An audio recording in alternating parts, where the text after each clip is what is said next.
Hi friends! Welcome back to Lakshmi's craft and culture.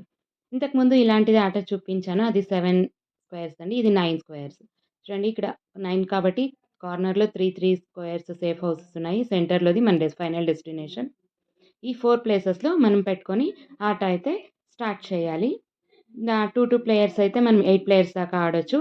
లేదా సింగిల్‌గా ఆడొచ్చు. 2, 3, 4, 6, 8 ఇలా ఎంతమంది ప్లేయర్స్ అయినా ఆడొచ్చు. దానికోసం గవ్వలు కావాలి. 8 తీసుకున్నాను ఇక్కడ. దీన్ని గవ్వలంటారు. అన్నీ స్ట్రెయిట్‌గా పడితే అది 8. మళ్ళీ ఒక్కటి మాత్రం మా బోర్లా పడితే అది 7. తర్వాత అన్నీ బోర్లా పడితే అది 16 అవుతుంది. దీని మూడిటికి 8, 7, 16కి మనకి ఇంకొక ఛాన్స్ అనేది ఉంటుంది. అవి పడినప్పుడు మనకి ఇంకొక ఆట అనేది దొరుకుతుంది. మనం ఇది సేఫ్ హౌస్. ఈ కార్నర్‌లో మిగతాది సేఫ్ హౌస్. అక్కడ మనం పెట్టుకున్నప్పుడు అపోజిట్ వాళ్ళు కానీ, మనము వేరే వాళ్ళది కానీ కాయ కొట్టకూడదు లేదా చంపకూడదు. ఏదైనా అనుకోండి.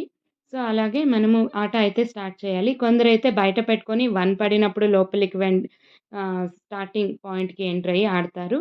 ఇదైతే నేను ఈజీ మెథడ్ చూపిస్తున్నాను. డైరెక్ట్‌గా గేమ్ అయితే స్టార్ట్ అవుతుంది.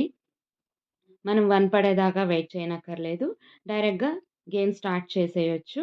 మనకింకా కొంచెం ఛాలెంజింగ్‌గా అంటే బయట పెట్టుకొని చేసేది. ఇలా చూడండి ఇది 3 రౌండ్స్ ఉంది. మొత్తం ఇలా వెళ్ళి ఫైనల్‌గా అక్కడైతే ఫైనల్ డెస్టినేషన్ అలా. ఎవరైతే ఫస్ట్ అన్ అక్కడికి చేరుకుంటారో మొత్తం అన్నీ వాళ్ళు పెట్టుకున్న 8 పెట్టుకోవాలి ప్రతి ప్లేయర్.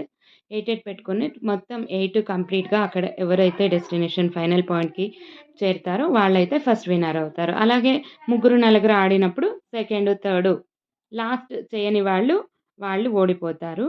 ఇదైతే బావుంటుందండి. మనం ఆడితే 1 ½ అవర్ గేమ్ ఈజీగా సాగిపోతుంది. చాలా బాగుంటుందండి. ఇది ఇంకొక పాతకాలం నాటి బోర్డ్ గేమ్ అనుకోండి. 80స్, 90స్ కిడ్స్ అయితే తెలిసి ఉంటుంది. ఇప్పటి పిల్లలకైతే తెలిసుండదు.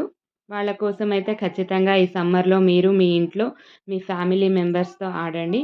మనం అపోజిట్ వాళ్ళది ఎవరిదైనా ఇప్పుడు 4 ప్లేయర్స్ ఆడామనుకోండి. అపోజిట్ వాళ్ళది ఎవరిదైనా మనం ఒక కాయ కొట్టిన తర్వాత లేదా చంపిన తర్వాతే మనము లోపలికి ఎంటర్ అవ్వాలి. డైరెక్ట్‌గా అయితే ఎంటర్ అవ్వలేము.